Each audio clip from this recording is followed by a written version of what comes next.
Il y a plusieurs mois, je suis tombé sur une vidéo YouTube de Brent Underwood, un homme qui a eu le projet absolument incroyable de racheter une ville abandonnée minière afin de la faire renaître pour lui offrir une seconde vie. Depuis, l'homme y consacre sa vie et alimente très fréquemment sa chaîne YouTube en publiant ses avancées. Vous le savez, j'aime à vous narrer des histoires extraordinaires, pas seulement paranormales ou horrifiques. Mais sur ce sujet, toutes les thématiques se rejoignent, car la ville a été et serait toujours le théâtre de phénomènes paranormaux.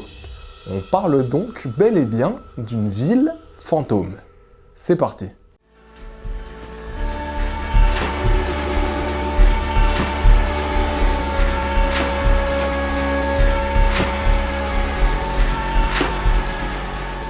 La ville de Cerro Gordo est construite en 1865, après que Pablo Forés ait découvert de l'argent. Des prospecteurs arrivent ensuite une fois la formation passée, et les gisements intéressent bien des personnes qui espèrent faire fortune. En 1890, elle compte 5000 habitants.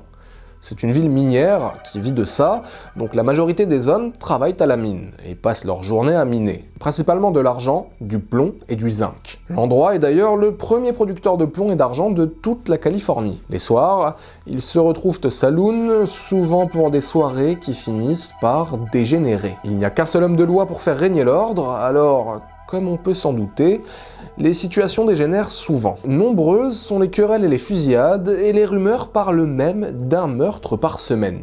Entre les fusillades, le train de vie difficile des mineurs et les accidents, comme la fois où un effondrement a causé la mort de 30 d'entre eux, des récits de hantises se sont construits autour de Cerro Gordo. Certains affirment même que la ville est hantée par les fantômes de son passé. Certaines figures caractéristiques auraient même été identifiées. Mais ce ne sont pas les fantômes qui ont fait fuir les résidents. Entre dettes, dévaluation du prix de l'argent, incendies et fin d'exploitation, les mines de Cerro Gordo cessent leur activité en 1920 et ferment définitivement en 1957. La ville se désertifie par la suite. Puis une famille de propriétaires a racheté la ville pour essayer de la préserver et l'a finalement remise en vente en 2018. Et c'est donc Brent qui rachète la ville fantôme, il la rachète d'ailleurs un vendredi 13 en plus de ça. Jusqu'en 2020, la ville est gérée par son gardien nommé Robert. Mais la crise sanitaire a poussé Robert à rentrer auprès de sa famille. Brent a donc décidé de s'y rendre pour s'en occuper et consacrer tout son temps à ses projets. Et il était loin de se douter qu'en plus de son projet de réhabilitation gargantuesque, il allait être confronté à des phénomènes plus inhabituels. Cerro Gordo culmine à 2590 mètres d'altitude, et la ville est littéralement au milieu de nulle part. Brent arrive pendant un blizzard, et les chutes de neige immobilisent les rares routes de terre pour s'y rendre, ce qui fait qu'il vit de façon très rustique à l'aide de conserves les premiers jours. Sans eau ni confort moderne, il entreprend la tâche de retaper et restaurer cette ville pour lui redonner une seconde vie. Et après des mois à vivre seul au milieu de ces habitations vidées de leurs occupants d'autrefois, Brent a pu s'imprégner de l'ambiance des lieux, y compris des témoignages paranormaux associés, et vivre de lui-même certains phénomènes qui peuvent faire froid dans le dos. Il est revenu longuement sur le paranormal associé à Cerro Gordo dans une vidéo dédiée. Voici quelques-unes des anecdotes aux frontières du réel qu'il a pu vivre. Owning a ghost town, lots of people ask you, do you believe in ghosts? And when I purchased the town, the answer to that question was a firm no, a definitive no way. But I think since owning it, I've moved along the scale towards skeptic. I think for me, the inciting incident, the first time that I ever moved out of the firm non-believer camp was just over a year ago in the bunkhouse here at Cerro Gordo. And the bunkhouse is an original building that was built in 1900. It's a long building with a long hallway in the middle with 3 rooms on either side. And this particular day, I was walking up to see the sunset. And to get to the best sunset spot at Cerro Gordo, you have to walk right by the bunkhouse. And as I was approaching the bunkhouse, I noticed somebody open the lace curtains in the kitchen, look out, and close them. And the light was on in the kitchen. And at first, being a rational person, this didn't bother me at all. We had people coming to the property to work on it, so I assumed they were just still here hanging out. So I went about my day, I went up and I watched a beautiful sunset. I came back down, went to bed and pretty much forgot about it. And I remember in the morning I woke up and I was talking to Robert, the caretaker who had been there. I said, hey Robert, how long are the contractors staying? And he kind of slowly turned to me and he was like, they left 2 weeks ago. And I remember that feeling in that instant really specific because my heart just dropped. It was one of those things where I know I saw somebody look out the window. I know the curtains moved. And I know that nobody just happens upon Cerro Gordo. And so, being a rational person and still trying to be very pragmatic about it, I went over there, I turned off the light, I closed the blinds, felt for drafts, I didn't feel any, and I put a padlock on the door, a lock that only I have a key to. And I went about my day, forgot all about it, and that night, a sunset came. I decided I was gonna go watch the sunset again. So I started walking up the hill towards the bunkhouse, and the light was back on in the kitchen. And it was just one of those moments where your heart stops, and you just say no out loud to nobody in particular. And I remember I went over, I unlocked the door, I went in, and not only was the light on, but the switch was back up.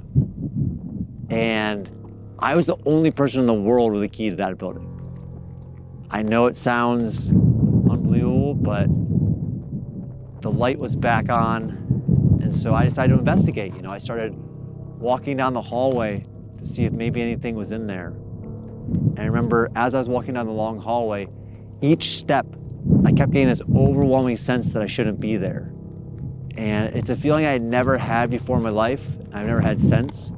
I remember by the time I got to the back two rooms, my skin was just pins and needles, and this overwhelming voice was just saying, run.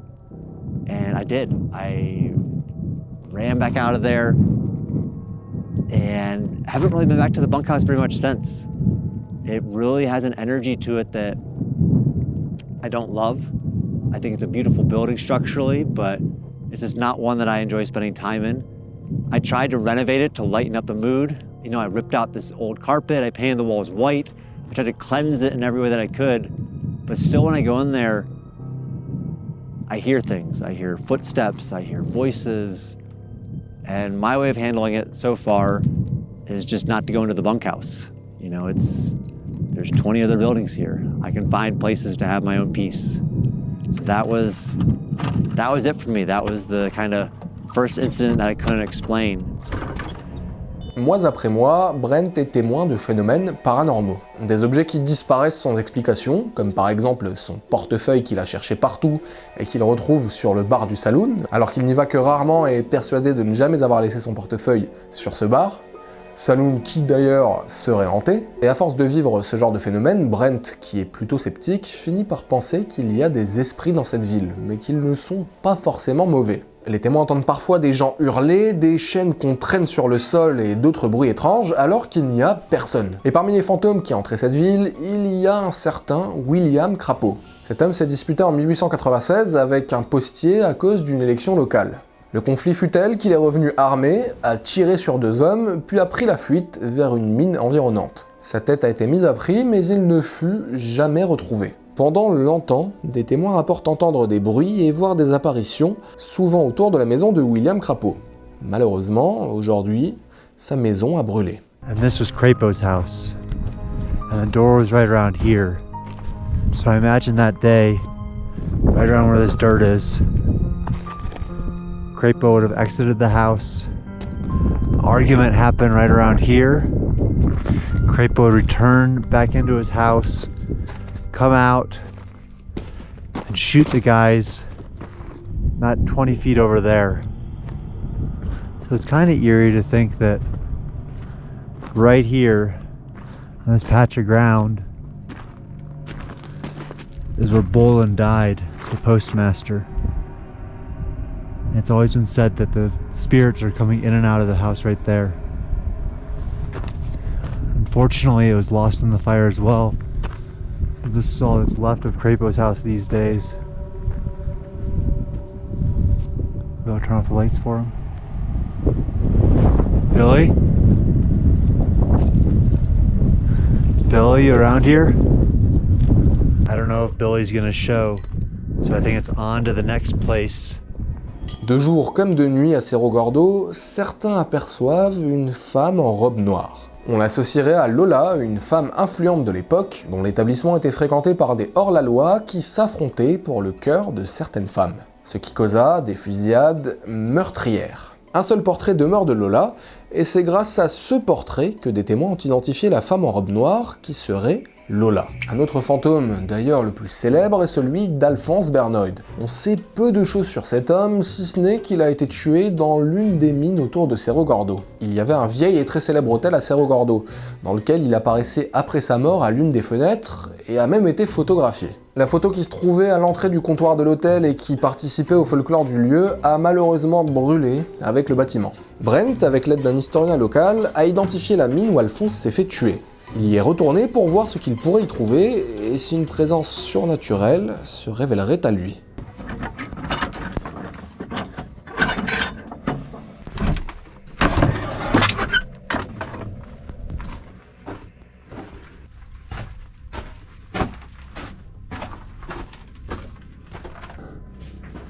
So this is the rope that I was told is hanging from the ceiling. And I was told never to go past it that way. Guess today's the day, if any. Oh, there's a piece of silver ore right there. See it? It's dynamite. Fuck that. Nope, don't like that one bit.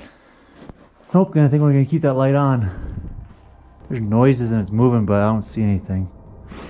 Super dark back here. What the fuck is that? No. Ew.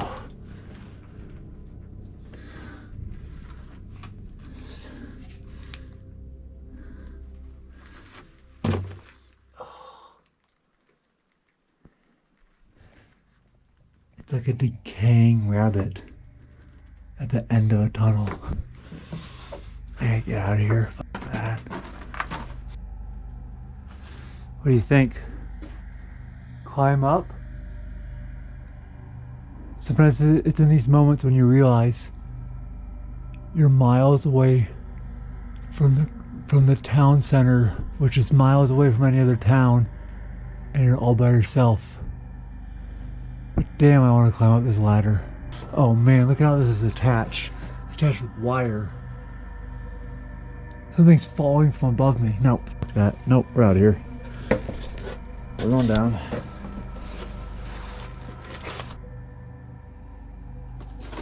Ooh, I saw a light.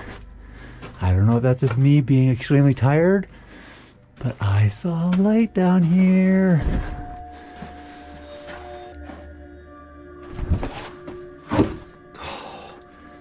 I think it's the time of night where you just start freaking yourself out every little sound. The hell is that? Blood? It's not blood. No.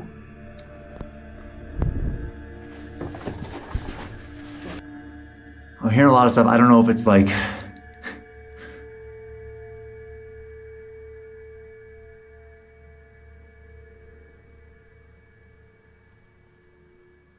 I don't know if it's the time of night, if I'm tired, if I'm expecting to see certain things, so you do, but man, that was the closest I've ever think I've. Did you see that? I don't know if it's me looking into the lights for a long time and looking out. That's the closest thing I've ever seen to, dude, no. No. It's time for me, it's time for me to go to bed. I need to get out of here. I don't like this. I even just saw someone like walking over the track, like this, like, just almost like a little cloud hovering over the track. No, let's get out of here. We're done. It's enough Alphonse hunting.